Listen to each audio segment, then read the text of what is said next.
Selamat malam. Pada kesempatan hari ini, saya akan mempresentasikan mata kuliah ICT Literasi.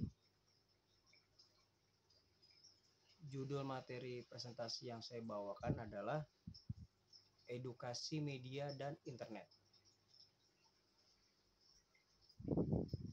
Kita ketahui bersama bahwa media dan internet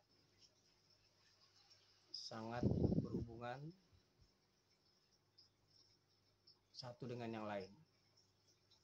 Media untuk menyampaikan pemberitaannya membutuhkan internet sebagai infrastruktur untuk men-sharing setiap informasi.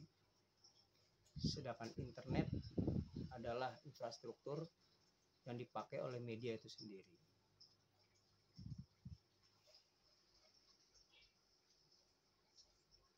Perbedaan antara informasi dan disinformasi.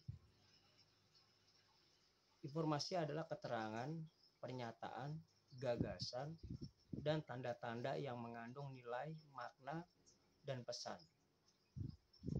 Baik data, fakta, maupun penjelasan yang dapat dilihat, didengar, dan dibaca yang disajikan dalam berbagai kemasan dan format sesuai dengan perkembangan teknologi informasi dan komunikasi secara elektronik.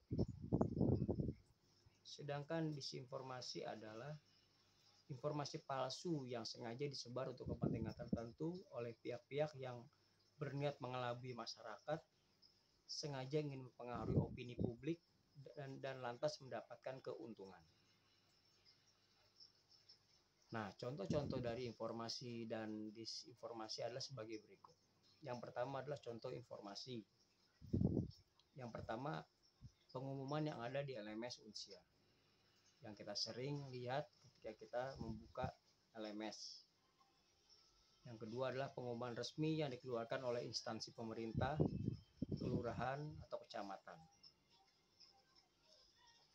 Yang ketiga adalah sebaran kerja bakti di lingkungan RT RW, dan ini adalah yang saya terima sekitar 3 kali selama setahun. Dan yang keempat adalah informasi di perusahaan terkait cuti, kenaikan gaji, waktu lembur, dan sebagainya. Kemudian contoh disinformasi. 1. Mendapatkan undian berhadiah puluhan juta rupiah. Berita ini sering kita dengar, sering kita lihat. Begitu banyak orang-orang yang menjadi korban atas undian berhadiah ini. Yang kedua adalah informasi hoax saat pemilu terhadap calon presiden, wakil rakyat, pemerintah daerah, dan sebagainya.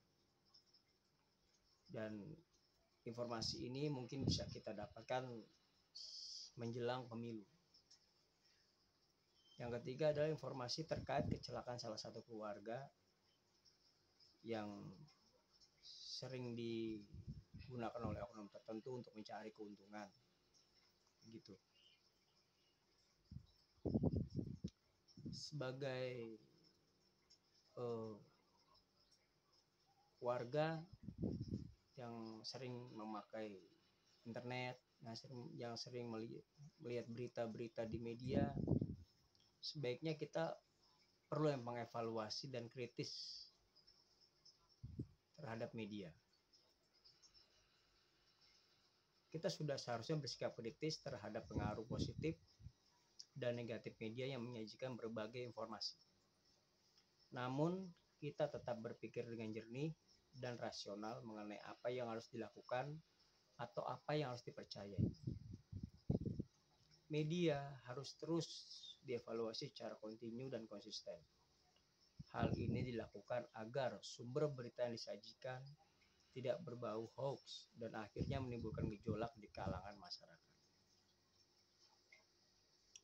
Dan kemudian media juga harus selalu dikritisi.